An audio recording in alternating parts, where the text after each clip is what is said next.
में ब्रह्म ज्ञानी याज्ञवल्क्य जैसे ऋषियों से प्रश्न पूछने का साहस करने वाली गार्गी आज भी नारी के लिए आदर्श प्रस्तुत कर रही है। उन जैसे दिव्य गुणों से भूषित नारी ही भारत की सनातन परंपरा की रक्षक हो सकती है। हम चाहते हैं कि गार्गी की शास्त्रार्थ परंपरा को आगे बढ़ाने वाली नारी का निर्माण करना हमारे देश के कर्णधारों का उद्देश्य होना चाहिए। नारी भी अपने आप को इसी शिव संकल्प के प्रति समर्पित करें और यह दिखाएं कि गार्गी की परंपरा को चलाने और अपनाने का साहस उनके भीतर है। जब नारी इस प्रकार के संकल्प को लेकर आगे बढ़ेगी तभी कहा जा सकेगा कि आज की नारी भी वास्तव में सशक्त महिला है। सत्य सनातन धर्म की सदा ही जय हो।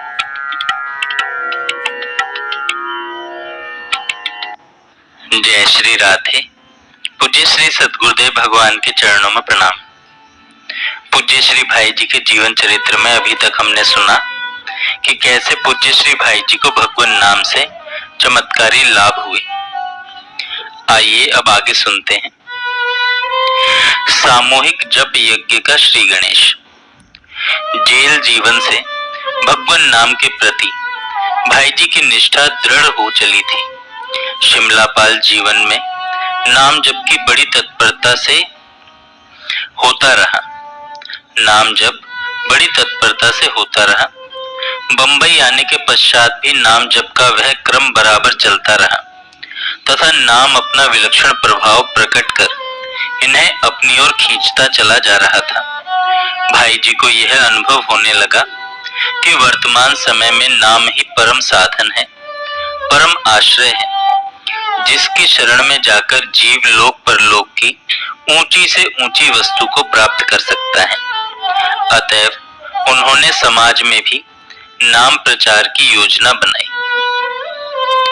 सत्संग का कार्यक्रम आरंभ होने पर इन्होंने सामूहिक जप यज्ञ का श्री गणेश किया। इस जप यज्ञ की पूर्णाहुति होली के समय हुई। उस अवसर पर बड़े उत्साह से समारोह मनाया गया। ब्राह्मण भोजन, भजन, कीर्तन आदि की व्यवस्था सुचारू रूप से की गई। इस जप यज्ञ का यह प्रभाव हुआ कि हजारों व्यक्ति नाम परायण हो गए। कुछ मास नियमित रूप से जप करने पर लोगों पर नाम का अद्भुत प्रभाव प्रकट हो गया और उन्होंने नाम जप को अपनी दैनिक साधना का प्रधान अंग बना लिया।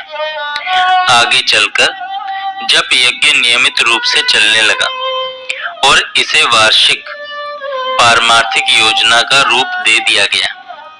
कल्याण के प्रवर्तन के पश्चात इसका प्रचार देश के कोने कोने में ही नहीं विदेशों में भी हुआ और आज तक वह अक्षुण्ण रूप से चल रहा है। साधना में उन्नति के कारण। श्रद्धेय श्री सेठ जी के सत्संग के प्रति समाज में बड़ी रुचि बढ़ रही थी। हजारों स्त्री पुरुष उनके सत्संग से लाभान्वित हो चुके थे। श्री सेठ जी ने विचार किया कि उत्तराखंड की पवित्र भूमि में कुछ दिनों के लिए सत्संग का आयोजन किया जाए।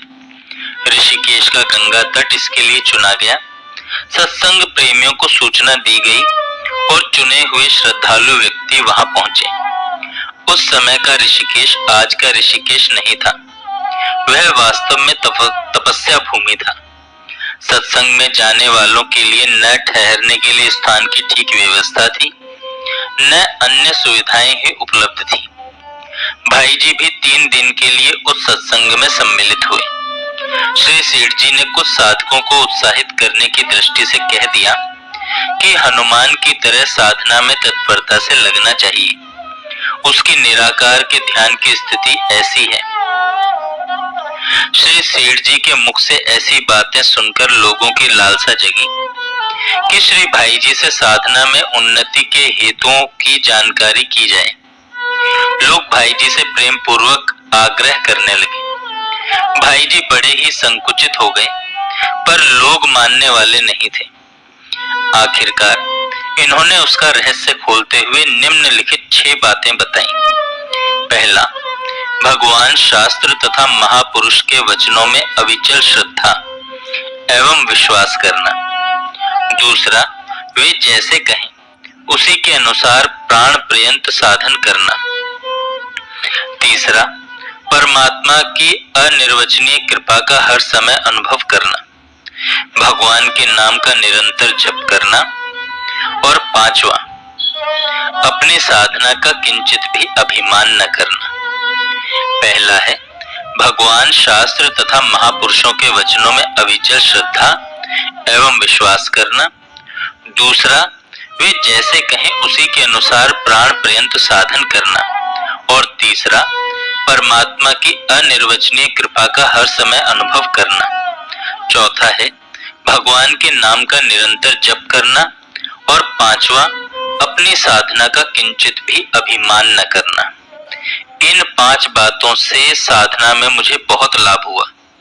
इन 5 के अतिरिक्त एक बात और है जिससे मुझे और सहायता मिली।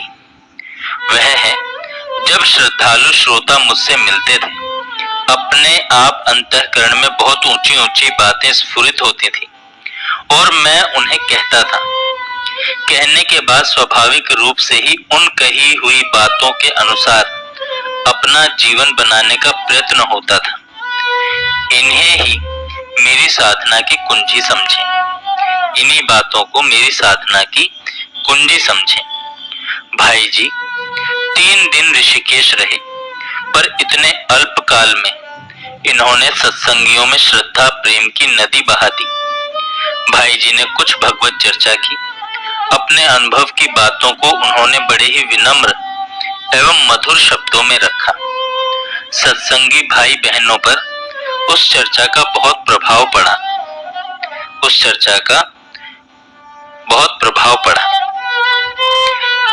जय श्री राधे।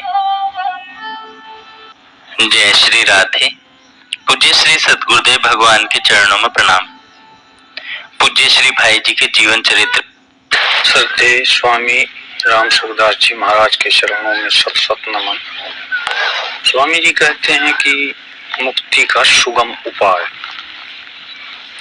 उन्होंने कहा कि प्रभु कृपा से जो यह मनुष्य शरीर मिला है, परमात्मा की कृपा से जो यह मनुष्य शरीर मिला है, हमें इसको सफल करना है।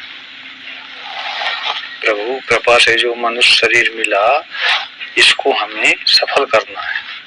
अगर पशुओं की तरह खाने पीने सोने जागने आदि में ही यह समय बर्बाद कर दिया तो मनुष्य जन्म सफल नहीं हुआ।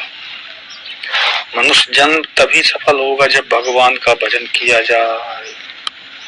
भजन के बिना, संतों ने कहा कि भजन के बिना मनुष्य मुर्दे की तरह है। संतों ने कहा कि रामदास का जीव जगत में मुर्दा सा फिरता। ध्यान दे,